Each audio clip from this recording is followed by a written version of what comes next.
awali dengan pengajar lumun-lumun G. Om Swastiastu.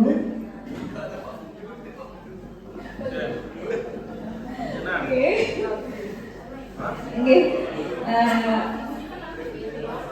Diki di sini kami CGP Angkatan 10 kami berempat bukan maksud menggurui guys. Kami mau mengimbaskan apa yang sudah kami dapatkan pada pendidikan CGP Angkatan 10 niki.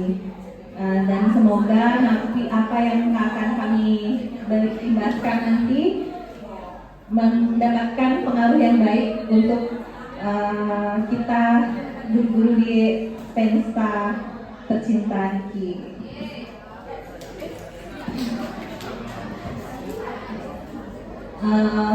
Baiklah, sebagai pendahuluan, sebelumnya terima kasih Bapak sudah memberikan kesempatan kepada kami berempat untuk melakukan pengibasan sebagai tugas CGP Angkatan 10. Nah, pendahuluan kami sudah lakukan tadi untuk melancarkan pengibasan kami. Mari kita awali dengan berdoa. Bapak Ibu dimohonkan untuk berdiri.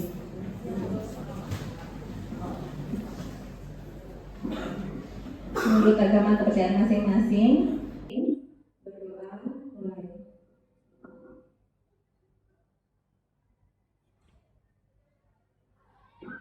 Berdoa selesai. Dan silakan duduk kembali dulu. Baik, untuk mengawali lagi kembali.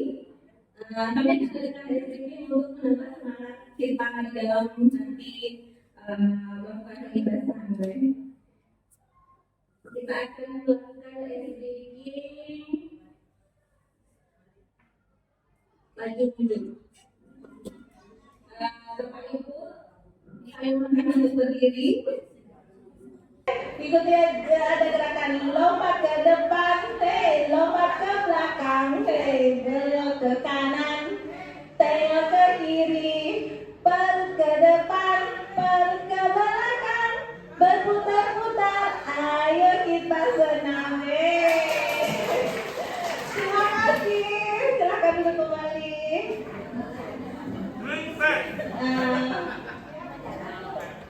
Ya, terima kasih ya, lumayan lah ya. Nah, baik, kembali ke materi. Nah, materi yang akan kami sampaikan ada 5 sebenarnya, jadi kami jadikan menjadi 4 karena kami kebetulan berempat.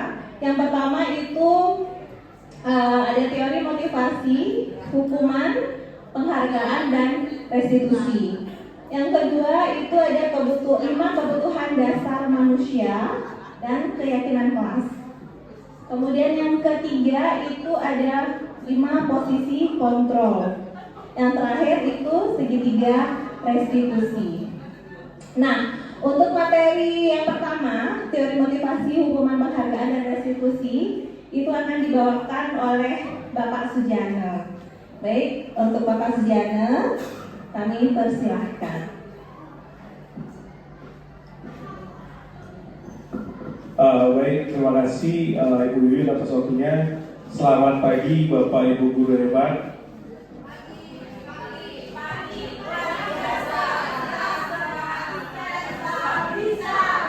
Jadi mudah-mudahan semua semangatnya. Mohon izin untuk pagi hari ini, mohon izin saya Bapak Kepala Sekolah, Bapak Ibu guru hebat lainnya. Pada kesempatan pagi hari ini saya akan membawakan materi terkait teori motivasi, hukuman, penghargaan, dan restitusi. Namun sebelumnya perkenankan saya mohon maaf apabila Bapak Ibu lainnya yang saya yakini sudah pasti barang tentu Bapak Ibu lainnya sudah memahami sekali tentang materi-materi berikut. Namun terkait dengan tugas kami sebagai calon guru penggerak angkatan 10 yang tentunya harus melakukan pengibasan terkait materi-materi ini yang mengharuskan saya dan teman-teman lainnya untuk berdiri di depan Bapak Ibu sekalian. Baiklah Bapak Ibu, saya awali dengan materi teori motivasi. Sudah barang tentu Bapak Ibu semua sudah tahu apa itu motivasi. Motivasi itu adalah sebuah dorongan yang muncul dalam diri manusia, baik secara sadar maupun tidak sadar, dalam melakukan sesuatu hal demi tujuan tertentu. Jadi bisa kita pastikan segala dorongan itu adalah motivasi. Selain dorongan yang mendorong Bapak Ibu ke jurang nantinya.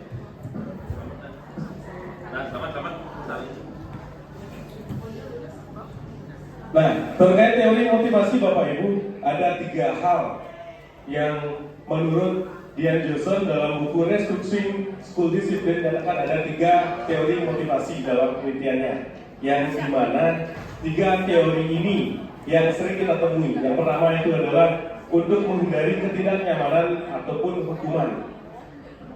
Yang dimana dalam teori motivasi untuk menghindari ketidaknyamanan ataupun hukuman, ini biasanya teori yang merupakan teori motivasi terendah, karena ini bersifat hanya sekedar mencari aman.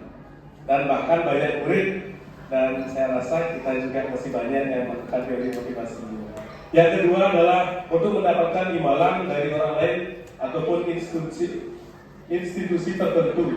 Nah, jadi ada suatu penghargaan yang mereka harapkan ketika melakukan sesuatu. Dan yang ketiga ini adalah untuk menjadi orang yang mereka inginkan dan menghargai diri sendiri dengan nilai-nilai yang mereka percaya. Jadi dalam 3 teori motivasi, teori ketiga inilah yang dianggap teori yang memiliki esensi paling tinggi.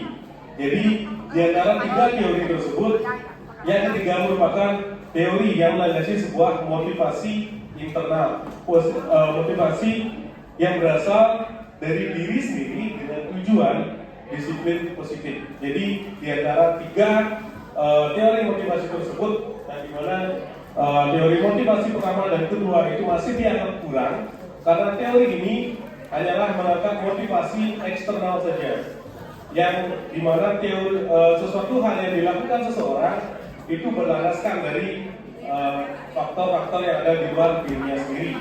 Jadi kita semua mungkin diharapkan untuk mampu mengilhami dari nilai-nilai motivasi untuk motivasi dalam teori yang ketiga. Nah, sebelum lanjut ke materi berikutnya Bapak Ibu, mungkin selama Bapak Ibu mengajar di kelas, kira-kira dari 3 teori tersebut, yang mana paling banyak mendasari anak didik kita?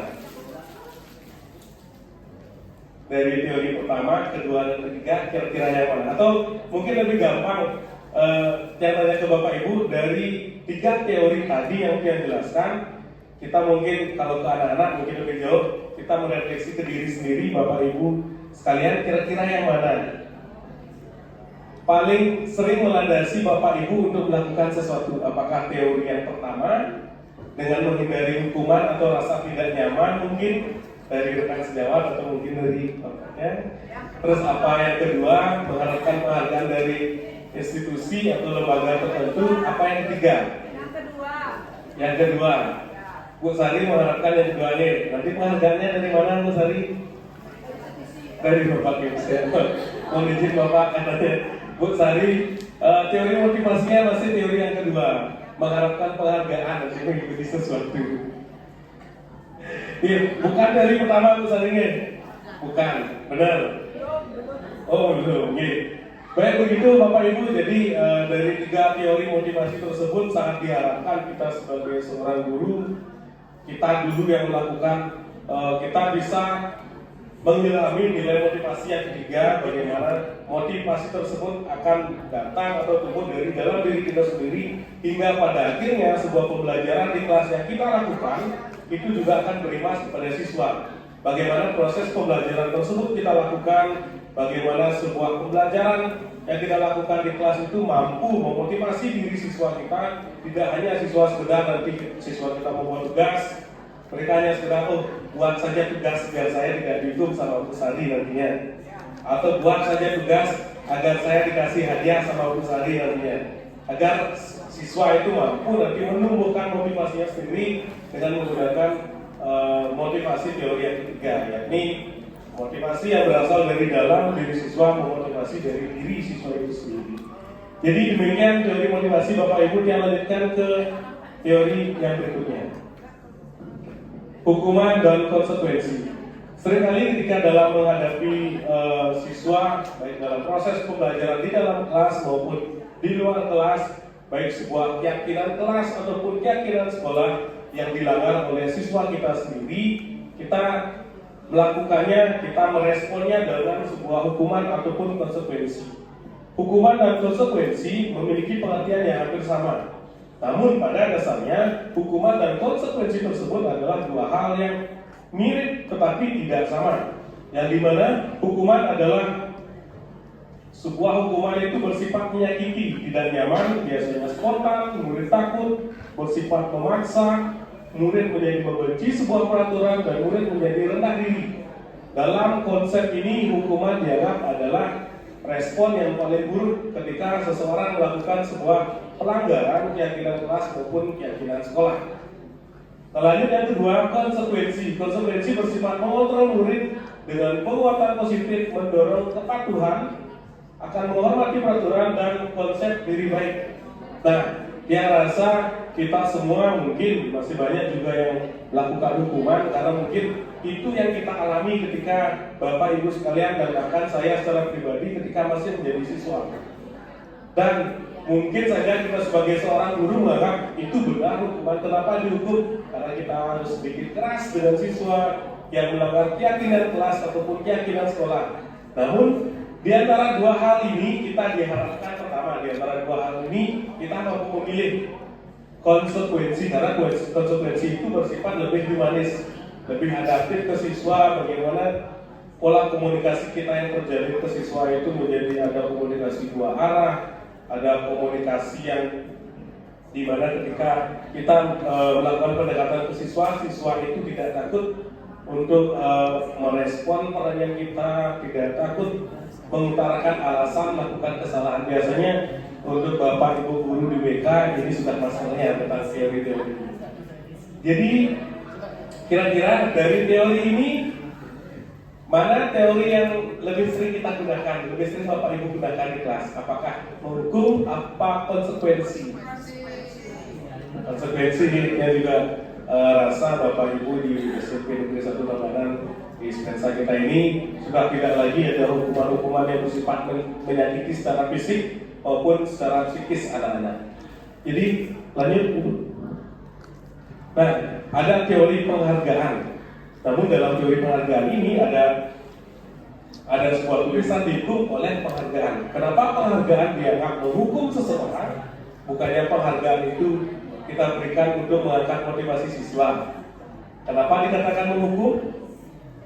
Memberi penghargaan nilainya sama dengan menghukum seseorang, karena ada 6 alasan kenapa akhirnya sebuah penghargaan itu dianggap mampu menghukum siswa. Secara tidak langsung penghargaan itu juga tidak akan mampu memotivasi diri siswa, memotivasi dengan tujuan apa sih yang akan mereka raih, apa sih tujuan mereka mengikuti pelajaran, malah akan mengubah konsep siswa mengikuti pembelajaran atau melakukan sesuatu hanya dengan mengharapkan penghargaan seperti Bu Sari. Mereka akan hanya berharap, oh saya ingin melakukan A agar mendapatkan B, agar mendapatkan nanti nilai lebih.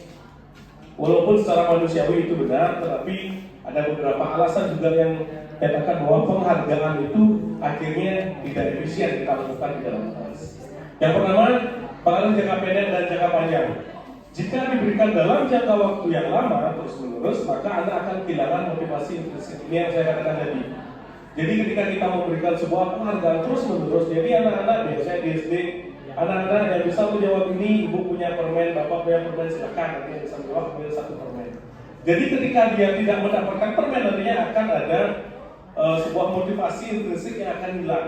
Jadi mereka tidak berfokus pada tujuan pembelajaran yang seharusnya dicapai, tetapi pada penghargaan yang mereka dapatkan. Yang kedua, penghargaan tidak efektif. Mengharapkan penghargaan dan tidak mendapatkannya, maka ia akan kecewa dan tidak berusaha keras sebelumnya. Jadi ketika dia melakukan sebuah usaha nantinya kita tidak menyiapkan penghargaan tersebut, jadi siswa itu akan merasa kecewa. Terlebih pada kesempatan berikutnya, kita yakini pasti siswa itu tidak akan bersemangat seperti semangat melakukan pertama kalinya. Yang ketiga itu akan merusak hubungan.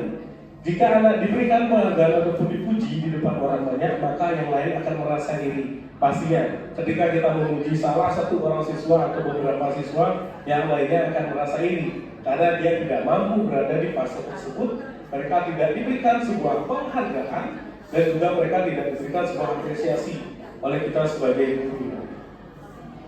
Yang keempat itu penghargaan mematikan kreativitas. Jadi sebuah penelitian menunjukkan bahwa pekerjaan menjadi kurang kreatif bila dijadikan hadiah atau penghargaan. Karena fokus utama adalah memperoleh penghargaan, bukan mendapatkan hasil terbaik. Sama seperti yang saya katakan tadi, jadi fokus mereka itu bukan lagi berusaha semaksimal mungkin untuk menuju tujuan awal yang mereka inginkan, tetapi hanya berfokus pada penghargaan. Yang kelima, penghargaan menghukum. Penghargaan menghukum, mereka tidak mendapatkan penghargaan. Contoh sistem ranking, anak yang mendapatkan ranking kedua akan merasa paling dihukum. Ada rasa bersalah ketika dia tidak mampu meraih posisi terbaik nantinya. Ketika yang lain dapat penghargaan dan dia tidak mendapatkan penghargaan, mereka merasa bahwa saya salah, saya kurang, dan mohon maaf, biasanya ada mindset saya lebih bodoh dari yang peringkat pertama. Walaupun pada dasarnya tidak ada istilah seperti itu, padahal kita hanya ingin mengapresiasi yang bisa dengan tujuan yang belum termotivasi agar mendapatkan penghargaan, tapi itu sebenarnya yang terjadi. Penghargaan mematikan motivasi intrinsik ini yang memang sering sekali kita temui saat anak bangga dan gembira terhadap pencapaiannya, maka sebenarnya ia sudah mendapatkan penghargaan alamiah. Apabila kita memberikan penghargaan lain, maka kita akan mengambil kegembiraan alamiahnya saat itu dan mematikan motivasi intrinsiknya untuk terus mengeksplor pencapaiannya. Jadi tetap penghargaan itu menjadi hal yang sedikit keliru ketika motivasi anak-anak, tujuan anak-anak tidak lagi kepada tujuan dari proses itu, melainkan hanya kepada penghargaan yang ingin mereka capai. Jadi yang ketiga ini adalah restitusi, Bapak Ibu. Jadi selain tadi ada teori motivasi yang dimana tujuannya nanti restitusi, dimana pokok akhir dari materi budaya positif ini ada di restitusi, yang dimana juga akan dijelaskan lebih lengkap oleh Bu Citra nanti sebagai pemateri terakhir. Saya akan menyinggung sedikit. Motivasi adalah proses menciptakan kondisi bagi murid untuk memperbaiki kesalahan mereka, sehingga mereka kembali pada kelompok mereka dengan karakter yang lebih kuat. Kenapa dia dikatakan kembali ke kelompoknya? Karena ketika mereka melakukan sebuah kesalahan, mereka bisa saja dianggap keluar dari kelompoknya. Kelompok pada kelompok yang meyakini sebuah keyakinan kelas ataupun keyakinan sekolah. Jadi restitusi itu pada nantinya mampu membantu murid untuk menjadi lebih memiliki tujuan, disiplin positif, dan memulihkan dirinya setelah berbuat salah. Penekanannya bukan lagi pada bagaimana perilaku untuk menyenangkan orang lain atau menghindari ketidaknyamanan, namun tujuannya untuk menjadi orang yang menghargai nilai-nilai kebajikan yang mereka percayai. Dalam teori restitusi ini, Bapak Ibu, kita nanti bicara bagaimana kita melakukan pendekatan kepada siswa ketika siswa tersebut melakukan sebuah kesalahan ataupun melanggar sebuah keyakinan kelas ataupun keyakinan sekolah yang kita pahami bersama, yang kita yakini bersama. Nah, seperti yang saya katakan tadi, untuk materi restitusi ini lebih lengkap akan dijelaskan oleh Ibu Citra nantinya dengan ciri-ciri sebagai berikut. Maka sebelum saya akhiri bagian materi saya, next, ada 3 konsep yang sebenarnya harus kita pahami. Saya berikan suatu kasus perbedaan ketika contoh kasus tidak mengerjakan PR. Ketika seseorang atau siswa kita tidak mengerjakan PR, dengan teori hukuman, guru akan menghukum murid tersebut maju dan berdiri di depan kelas selama jam pembelajaran. Maka ini akan menyakiti siswa secara fisik maupun psikis. Namun dengan konsekuensi, guru memberi konsekuensi yang tadi disepakati, misalnya murid mengerjakan PR saat jam istirahat. Sebuah keyakinan kelas, mungkin kita yakini ketika anak-anak tidak membuat PR, nanti ketika jam istirahat silakan anak-anak buat PR-nya ketika jam istirahat. Di mana di sesi awal tadi kita baru membahas 2 konsep saja, hukuman dan konsekuensi, yang dimana kita harus mampu menempatkan diri pada konsekuensi. Namun setelah mempelajari materi restitusi, akan ada pembanding yang ketiga. Guru menanyakan alasan tidak mengerjakan PR, menanyakan keyakinan kelas atau kesepakatan kelas yang dilanggar, dan pada akhirnya kita mampu membangun sebuah motivasi, sebuah komunikasi yang dimana kita juga membantu siswa mencarikan solusi. Setelah kita tahu kenapa mereka tidak membuat PR, alasannya apa, kita juga carikan solusi. Bagaimana siswa itu seharusnya aman agar siswa mampu mengerjakan PR. Kenapa kita tidak hanya memberi hukuman, kita juga memberikan solusi ke anak didik kita. Ya Bapak Ibu, demikian materi yang dapat saya sampaikan pada pertemuan pagi hari ini. Apabila ada salah-salah kata dalam menyampaikan materi tersebut, yang mohon maaf sebesar-besarnya, karena Tiang hanyalah manusia biasa, terlebih saya hanyalah seorang lelaki yang selalu salah di mata ibu-ibunya. Jadi akhir kata saya ucapkan terima kasih. Waktu saya serahkan kembali kepada moderator.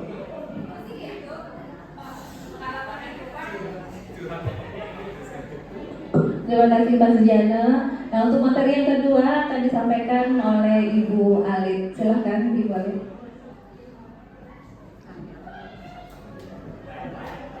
Om Swastiastu, terima kasih atas waktunya. Di sini saya akan menjelaskan berkaitan dengan budaya positif keyakinan keras.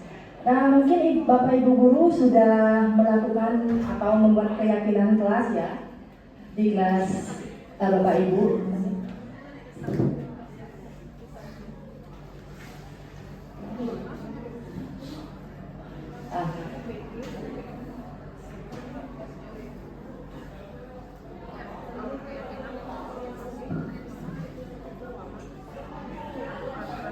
Sebentar Bapak Ibu ya.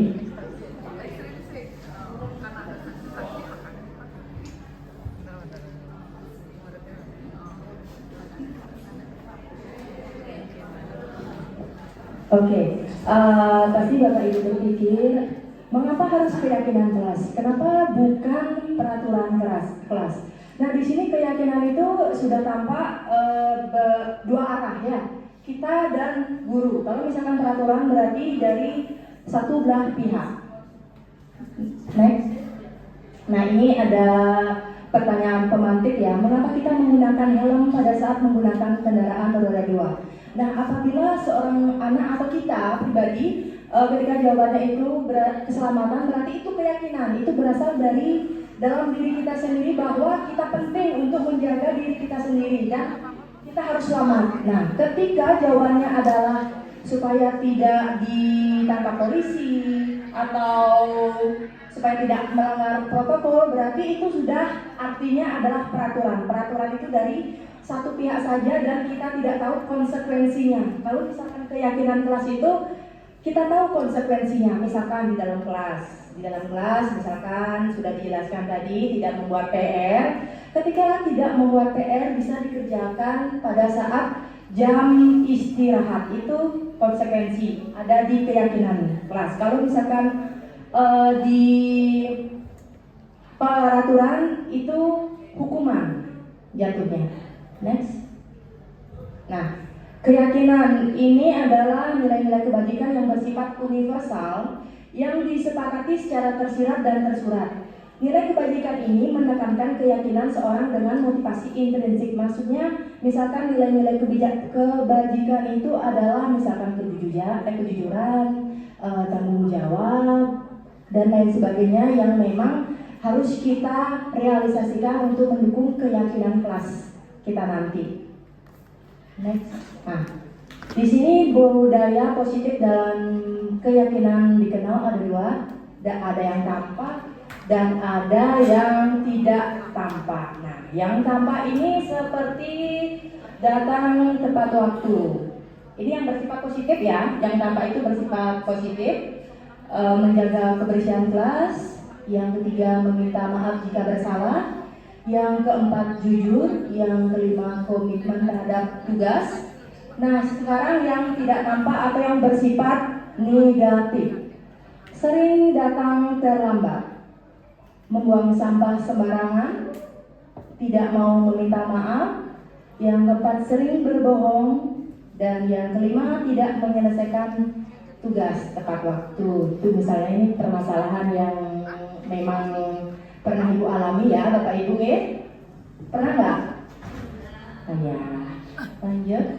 Nah, ini contoh keyakinan kelas yang saya pernah lakukan praktekkan di kelas, ya.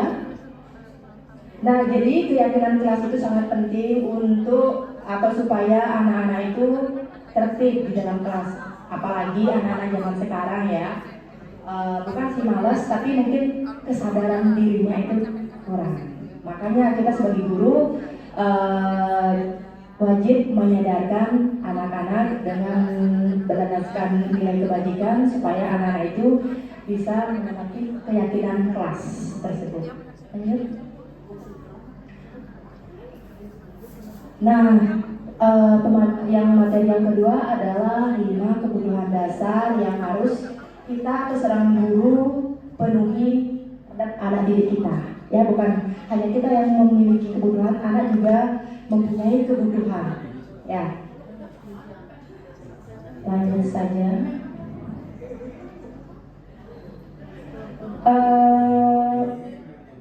Kebutuhan yang pertama adalah kebutuhan untuk bertahan hidup.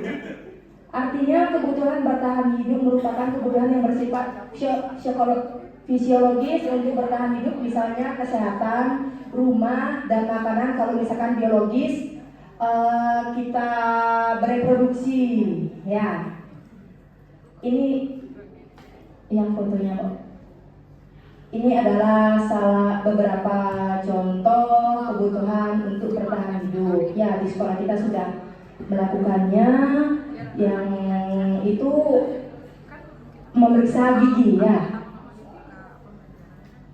Terus yang kedua, kasih sayang dan rasa diterima, love in and belonging. Ya, pada umumnya anak-anak yang memiliki kebutuhan dasar kasih sayang dan rasa diterima yang tinggi ini dikuasai dan diterima oleh lingkungan dengan baik. Bukan hanya siswa, tapi saya sendiri juga kurang kasih sayang karena belum punya pasangan saya. Oh, belum Bu, bisa referensi? Oke, ini contohnya foto.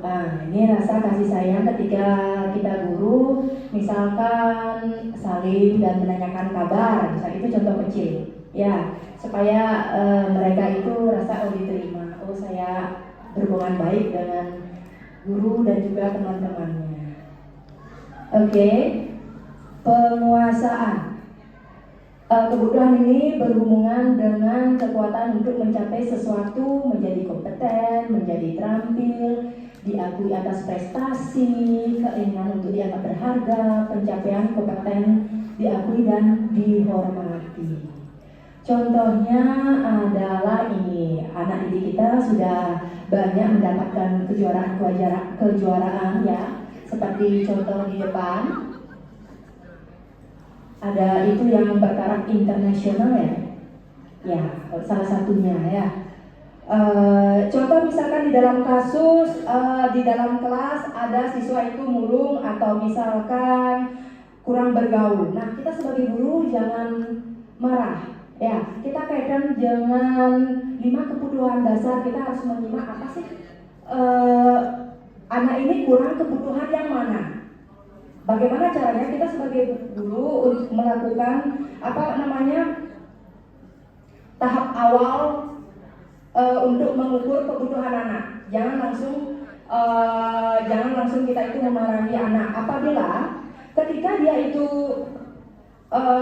misalkan dia itu mengikuti lomba dan mendapatkan juara, sehingga tingkah lakunya itu menjadi lebih positif, lebih rajin, tidak murung, berarti anak tersebut berusaha memenuhi kebutuhan penguasaan. Ya, bisa dipahami Bapak Ibu nih. Berarti seorang anak itu adalah memenuhi kebutuhan penguasaan. Lanjut ya. Yang selanjutnya adalah kebebasan. Anak-anak itu perlu banyak bergerak ya, menyukai hal-hal yang baru dan menarik dan suka mencoba-coba. Anak-anak akan merasa mampu mengekspresikan diri secara mandiri, tidak tergantung pada orang lain dan tidak mudah terpengaruh oleh orang lain. Ini contohnya seorang anak itu memilih ekstra dengan kebebasannya sendiri, ya, memilih ekstra dengan sendirinya tanpa ada paksaan. Lanjut, kesenangan, kebutuhan untuk mencari kesenangan, bermain, tertawa. Anak-anak dengan kebutuhan dasar kesenangan yang tinggi biasanya ingin menikmati apa yang ia lakukan. Contohnya adalah ketika misalkan, dia itu tampil, dia kan senang melakukan, berarti di dalam dirinya sudah senang dan sudah mampu melakukan hal tersebut, tampil di depan umum. Ya, jadi intinya 5 kebutuhan dasar ini dan keyakinan jelas sangatlah penting kita terapkan. Kita sebagai guru, kita harus mengetahui kebutuhan apa sih yang diperlukan, harus kita memfasilitasi apa sebagai guru. Ya, mungkin itu saja pemaparan dari saya, dan materi selanjutnya akan dilanjutkan oleh Ibu Yuyun. Terima kasih atas waktunya.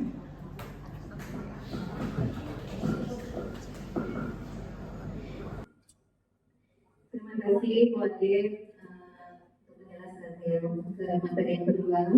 Kemudian akan melanjutkan dengan materi yang ketiga, yaitu 5 posisi kontrol. Nah, kita sebagai guru pasti membutuhkan posisi kontrol ini untuk mengatur atau untuk mengetahui anak didik kita sudah mematuhi atau tidak peraturan yang berlaku di sekolah kita.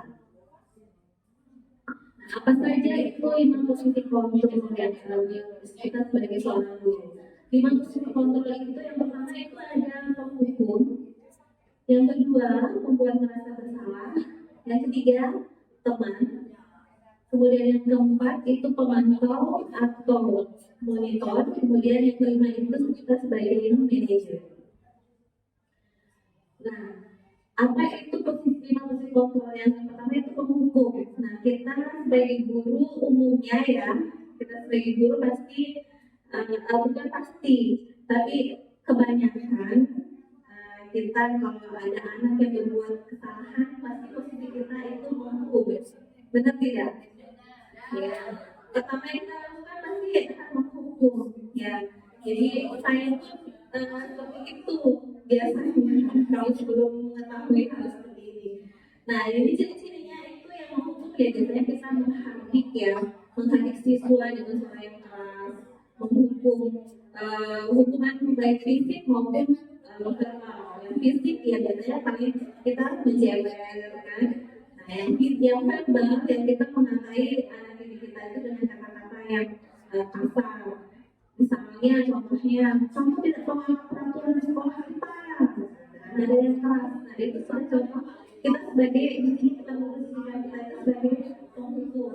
Nah, dampaknya apa? Ya, dampaknya murid itu pasti akan menjadi pendendam. Efeknya murid bisa saja menjadi dendam sama kita dan benci sama kita yang menghukum. Benar tidak? Nah, ya. Ya, kita pun dulu sebagai waktu kita sebagai seorang siswa kalau dihukum bapak gitu kan. Nah, sekarang murid pun kita sebagai pendidik dan murid itu pasti akan seperti itu juga dampaknya kalau kita sebagai penghukum. Dan pastinya murid itu tidak menyukai guru yang menghukum tersebut, ya. Jadi itu posisi kita sebagai penghukum. Kemudian yang kedua itu sebagai pembuat merasa bersalah. Nah, pembuat merasa bersalah itu biasanya kita walaupun kita nada kita pelan, nada kita datar, tenang, tapi itu cenderung membuat murid kita itu merasa bersalah. Misalnya saja kita saat anak tidak membuat PR atau menyalahi aturan, misalnya kita ngomong seperti ini, nah kamu tidak kasihan sama orang tua kamu di rumah sudah menyalahkan anak kamu jauh-jauh dan sempat sekolah di tempat yang mahal. Itu salah satu sudah membuat anak itu merasa bersalah. Dampaknya apa? Ya, otomatis dampaknya anak itu tidak percaya diri jadinya, tidak percaya diri, menarik dari lingkungan. Nah, itu membuat otomatis murid itu membuat merasa bersalah akan dirinya sendiri. Nah, itu posisi kontrol yang membuat rasa bersalah. Yang ketiga itu posisi kontrol sebagai teman. Nah, ini sebagai teman kita biasanya, terutama guru-guru muda ya, guru-guru muda paling sering kita memposisikan diri kita sebagai teman dengan murid kita.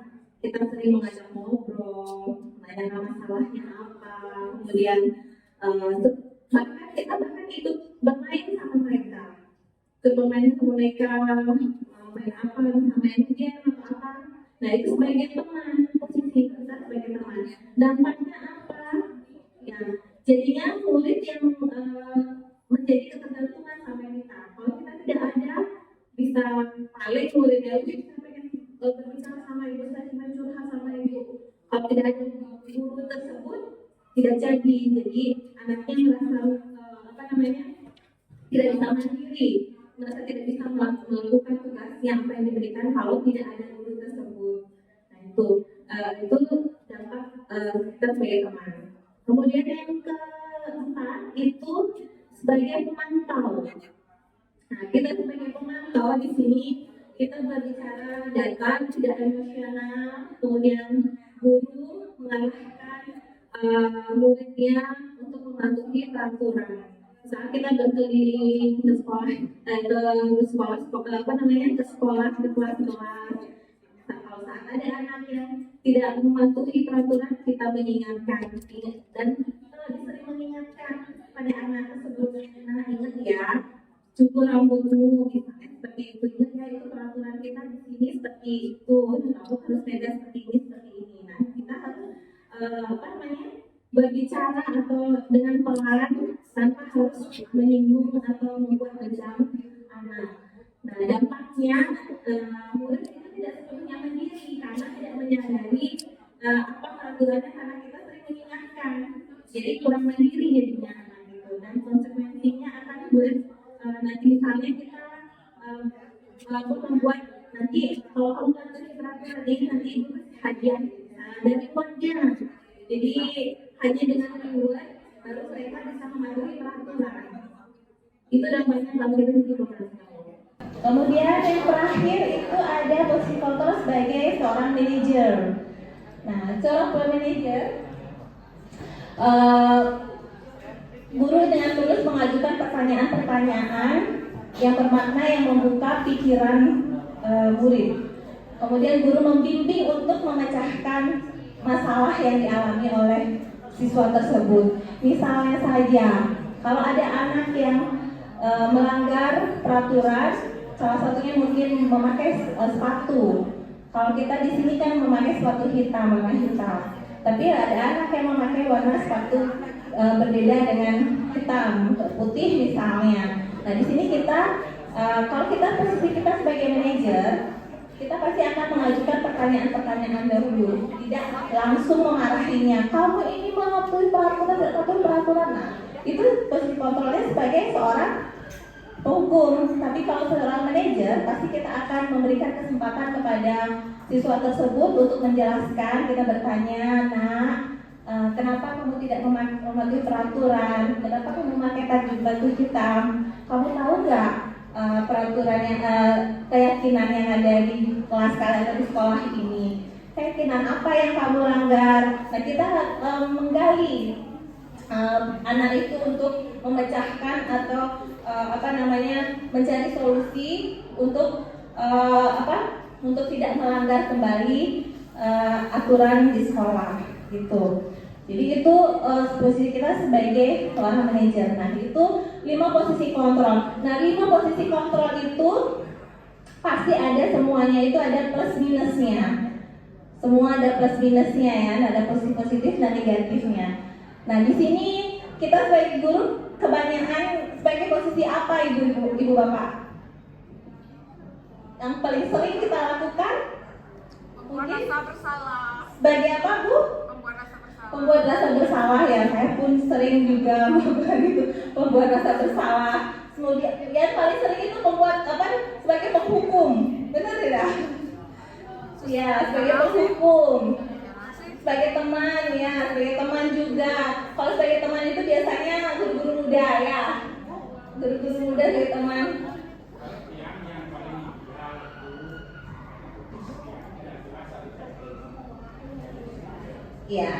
Ya betul Pak. Jadi semuanya ada plus minusnya ya, tapi kita harus memposisikan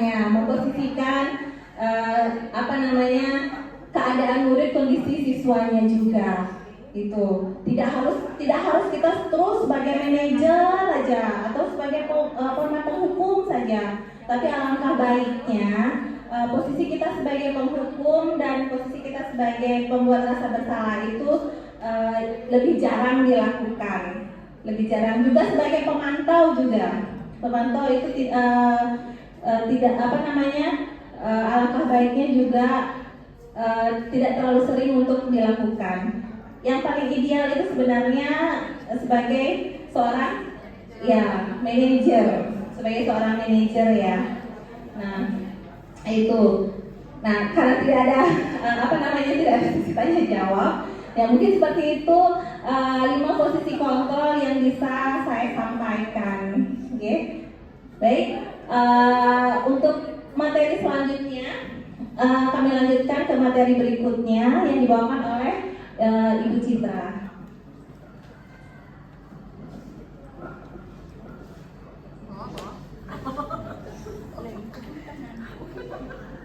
Baik, terima kasih Ibu Yuyun.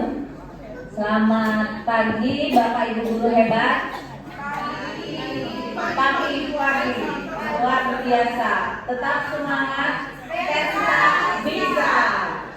Baik, saya akan membahas di sini tentang program disiplin positif yang diterapkan di sekolah, yaitu yang kita kenal dengan nama restitusi.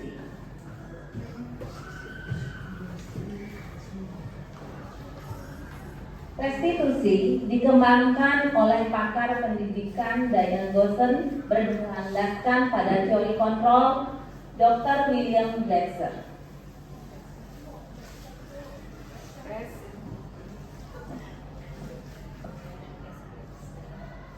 Baik.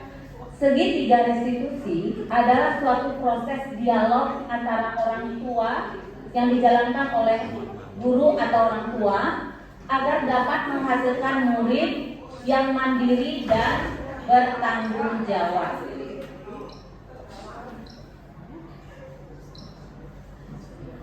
Nah, di saat guru di posisi manajer, aspek yang dikembangkan pada murid adalah motivasi intrinsiknya, motivasi dalam dirinya, kesadaran dalam dirinya. Sehingga penanaman nilai-nilai kebajikan dapat tumbuh dan berkembang menjadi suatu kebiasaan positif yang akhirnya membentuk karakter murid. Nah, dalam segitiga restitusi, dialog yang digunakan ada tiga sisi dari segitiga restitusi yang digunakan. Yang sisi pertama adalah menstabilkan identitas, yang kedua adalah validasi tindakan yang salah, dan yang ketiga menanyakan keyakinan. Selanjutnya saya akan menampilkan video di mana seorang guru berada pada posisi manajer atau menggunakan penerapan segitiga restitusi.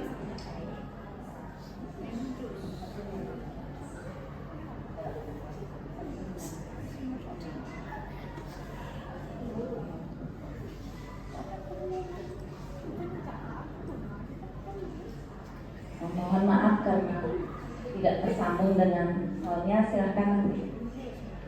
Siang Sarah. Sudah lama tidak bertemu Sarah. Kenapa hari ini Sarah di sini? Nah, reaksi muridnya marah, kesal. Nah, di sini menstabilkan identitas. Ya, pasti kamu merasa marah dan kesal. Bapak juga akan marah jika dituduh. Kemudian pada saat itu kamu mau melakukan hal apa? Itu pada validasi tindakan yang salah. Karena suatu alasan tertentu.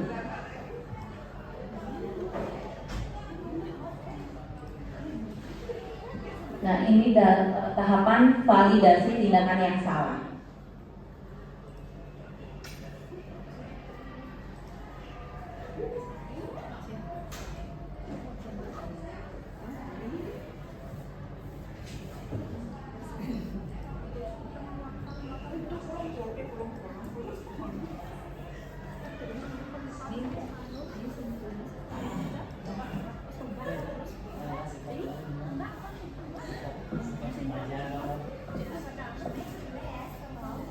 Nah, di sini posisi guru menanyakan keyakinan, yang sisi yang ketiga.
Baik, Bapak Ibu Guru, baru saja kita menyaksikan bagaimana posisi guru pada posisi manajer dengan menggunakan segitiga restitusi. Tentunya Bapak Ibu Guru yang di BK, terutama di senior saya, Ibu Made dan Pak Komang, pastinya sudah sering menggunakan teknik segitiga restitusi tersebut. Baik, selanjutnya pada sisi pertama dapat saya jelaskan untuk langkah-langkah segitiga restitusi. Dari sisi pertama, menstabilkan identitas berdasarkan prinsip membuat kesalahan adalah bagian dari proses pembelajaran. Berperan menggeser identitas murid dari identitas gagal ke identitas sukses. Jangan mengkritik murid yang sedang mengalami identitas gagal. Selanjutnya, pada sisi pertama menstabilkan identitas, pertanyaan atau pernyataan yang dapat kita ajukan antara lain, satu, membuat kesalahan adalah sesuatu yang wajar. Yang kedua, manusia tidak ada yang sempurna. Ketiga, kita bisa memperbaiki masalah ini. Yang keempat, saya tidak menanyakan kesalahannya, tetapi fokus memperbaiki masalah ini. Dan yang kelima, apakah saat ini kamu tengah menjadi orang yang baik untuk dirimu sendiri? Selanjutnya, pada sisi kedua, validasi tindakan yang salah. Berdasarkan prinsip, setiap perilaku berupaya untuk memenuhi sesuatu kebutuhan tertentu. Guru yang telah memahami teori kontrol akan bergeser dari pemikiran stimulus respon menjadi proaktif dan mencoba untuk mengenali tujuan dari perilaku murid. Mengenali dan mengakui kebutuhan murid dapat memperbaiki hubungan dengan murid, dan pernyataan dan pertanyaan disampaikan dengan nada tidak menghakimi atau memojokkan. Selanjutnya, dalam sisi kedua, validasi tindakan yang salah, pernyataan yang dapat kita ajukan adalah kamu bisa saja bertindak lebih gegabah dari ini. Yang kedua, kamu bukan melakukannya tanpa suatu alasan tertentu, bukan? Yang ketiga, kamu melakukannya karena mempertahankan sesuatu yang penting bagimu. Dan yang keempat, mungkin kamu bisa mempelajari sesuatu perilaku baru yang lebih efektif. Bersediakah kamu mempelajarinya? Selanjutnya, di sisi ketiga, menanyakan keyakinan. Teori kontrol menyatakan bahwa pada dasarnya kita termotivasi secara intrinsik. Saat perilaku yang salah telah divalidasi dan identitas sukses telah stabil, maka murid telah siap mengaitkan keyakinan dengan tindakan yang salah dan pemikirannya telah bergeser ingin menjadi orang yang dituju. Baik. Pada sisi ketiga, menanyakan keyakinan, pernyataan yang bisa kita ajukan sebagai contoh, sebagai keluarga atau kelas, apa yang kita yakini, nilai-nilai apa yang kita sepakati, dan yang ketiga, seperti apa gambaran sebuah kelas ideal bagi kamu, dan keempat, kamu ingin menjadi orang seperti apa. Nah, selanjutnya, hal-hal yang perlu diperhatikan dalam melaksanakan segitiga restitusi. Yang pertama, perilaku yang salah dikaitkan dengan nilai-nilai atau keyakinan yang telah disepakati. Yang kedua, kesediaan orang yang melakukan kesalahan untuk memperbaiki masalah. Ketiga, pemecahan masalah sebisa mungkin relevan atau memiliki hubungan dengan masalah yang ada. Keempat, perlu adanya suatu usaha perbaikan dan pihak yang berbuat kesalahan. Dan yang kelima, perlu dedikasi waktu dari pihak yang berbuat kesalahan. Tanyakan, kapan akan dimulai diberlakukan dalam usaha memperbaiki kesalahan. Nah, manfaat kita menjalankan segitiga restitusi antara lain, murid menjadi lebih kuat secara pribadi, murid semakin percaya diri, mandiri dan merdeka, membuka wawasan murid agar dapat menyelesaikan permasalahannya sendiri. Baik Ibu Bapak Guru, mungkin ada beberapa guru yang mempunyai pengalaman melakukan segitiga restitusi ini. Apakah ada yang mau berbagi? Mungkin dari Bapak Goman, senior yang IBK.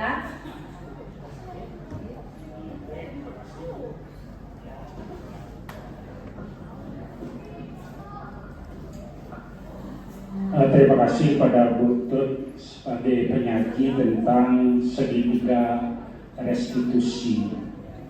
Seperti apa yang kita dengar dari pemaparan sebelumnya, seyogianya kita memposisikan diri sebagai guru itu ada di mana gitu. Ada beberapa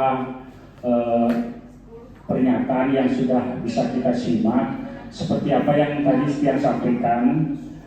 Di dalam penyampaian itu seyogianya kita berada pada posisi manajer gitu. Jadi tujuannya tidak lagi kita sebagai penghukum, tidak lagi sebagai orang yang selalu menyalahkan siswa, tetapi lebih pada kita memberikan pengertian-pengertian sehingga nantinya siswa itu bisa memahami kesalahannya dan pada akhirnya dia itu akan sanggup melakukan perubahan ke arah yang lebih baik, seperti memerdekakan belajar dan lain sebagainya.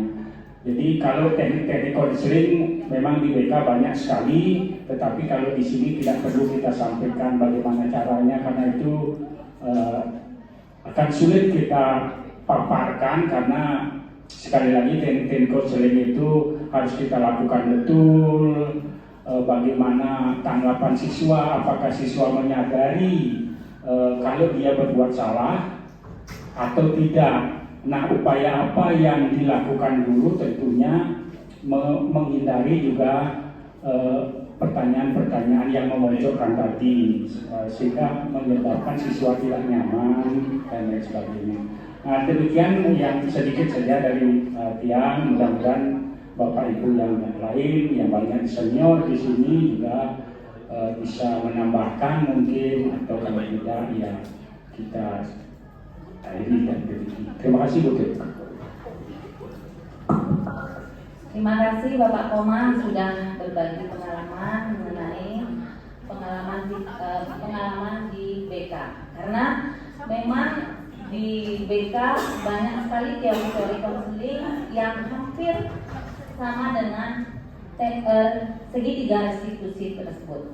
Jadi dapat saya simpulkan, dengan memahami struktur penerapan segitiga restitusi, diharapkan Bapak Ibu guru dapat menerapkan posisi sebagai manajer. Dengan mengajukan pertanyaan bermakna yang dapat membuat murid menjadi lebih percaya diri, bertanggung jawab, dan mandiri. Sekian, terima kasih atas perhatiannya. Saya kembalikan kepada moderator.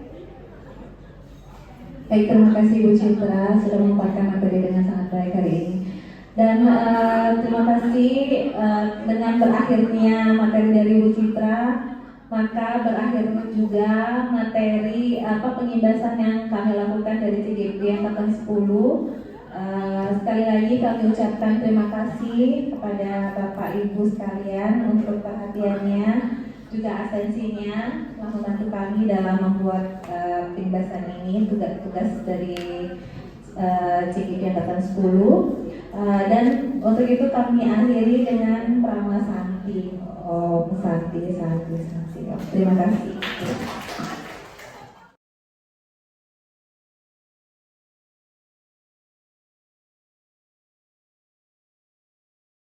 Om Swastiastu. Perkenalkan, saya Nikomang Setiawati. Saya adalah salah satu rekan kerja dari Bu Alit Suwaryati.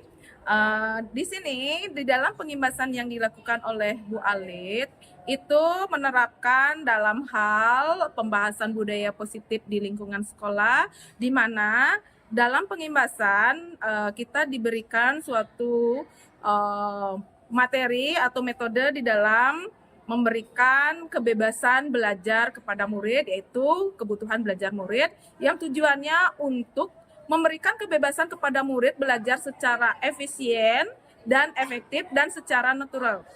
Di sini juga di dalam pengimbasan, Bu Alit memberikan sebuah metode-metode dalam penerapan pembelajaran di kelas. Salah satunya ada keyakinan kelas, di mana dalam keyakinan kelas itu bertujuan agar siswa itu terlibat secara penuh dengan kesadaran dirinya, mematuhi segala kesepakatan yang sudah dibangun di dalam kelas tersebut dengan tujuan agar pembelajaran secara efektif dan efisien dilakukan. Sekian tanggapan dari saya. Terima kasih untuk Bu Alit telah memberikan pengimbasan kepada kami. Semoga kedepannya dari pengimbasan yang dilakukan bisa bermakna untuk kami dan akan kami terapkan di lingkungan sekolah. Om Santi.